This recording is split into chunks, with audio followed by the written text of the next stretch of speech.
subscribe domin samun shirye-shiryen mu a kan lokaci.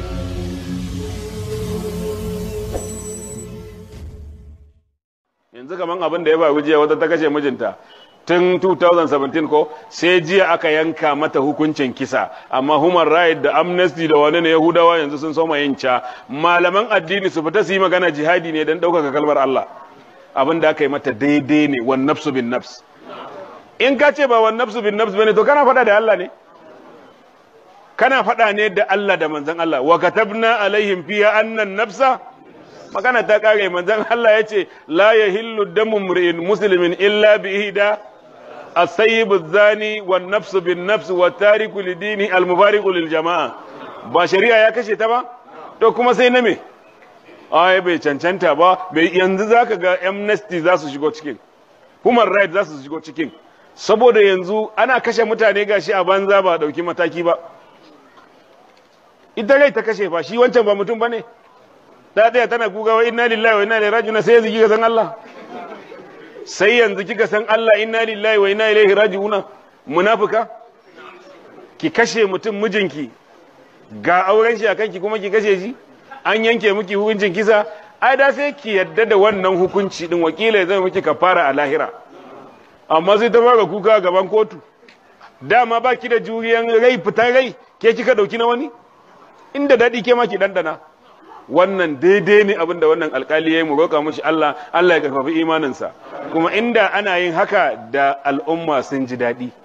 Don magabata suka ce haddi guda ɗaya da za a yi don Allah a bayan ƙasa ya fi a yi muku ruwan kwana 40 a sama. Allah zai saukar muku da albarkatu. Amma za ka ga lauyoyi sun sa wani tamakasa a kai suna turancin banza. Maganar Allah za ka kare? Maganar Allah za ka kare? Allah ya ce wa nafsu bin nafs. Yanzu za ka ga lauyoyi suna ta kumfan baki. To ku kare a duniya mana, a lahira fa. Allah ya ce ha antum haulayi jadaltum anhum fil hayatid dunya faman yujadilullah anhum yawm alqiyama. Ranar tashin alkiyama ina lauyoyi da za su je su ce wa nafsu bin nafsin bai yi ba? Ina suke?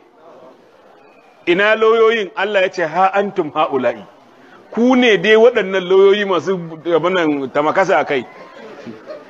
Jadaltum anhum bil hayatid dunya, kun yi jayayya, an ce kisa ne kun ce ba kisa ba. Allah ya ce kisa ne kun ce ba kisa ba. To faman yujadilullah anhum yawmal qiyamah, wa zai yi jayayya da Allah ranar tashin alkiyama? Babu. Su je lahira ma su yi mana. Malam musulunci nan ba babun wasa bane, kuma a cikin su zai ka samu akwai lauyoyi musulmai da suna kare ta.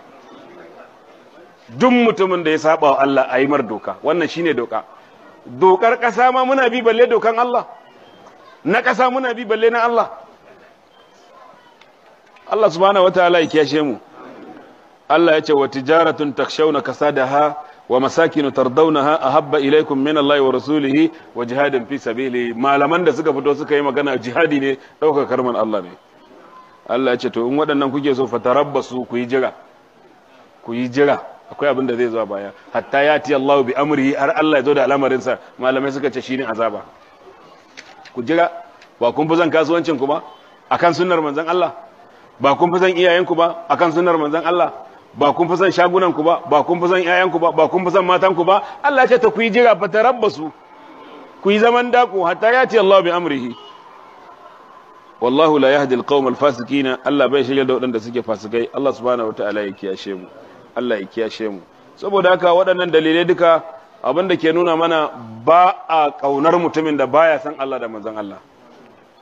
Shine walau kana aqraba qariban, ko da makusanci ne na kusa kwarai da gaske. Ilam yace kai sani, arshadaka Allah, Allah ya shiryar da kai li ta'atihi gabinsa. Annal hanifiya lallai ta miƙaƙƙiyar addini millata Ibrahim, shine addinin annabi Ibrahim.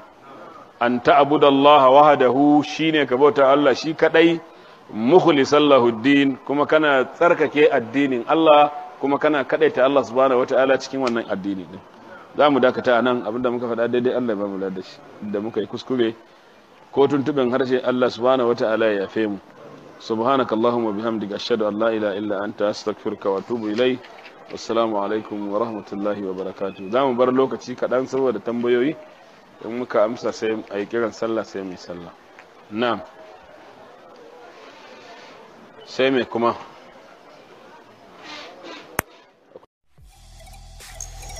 kada ku manta ku danna subscribe don samun shirye-shiryenmu a kan lokaci.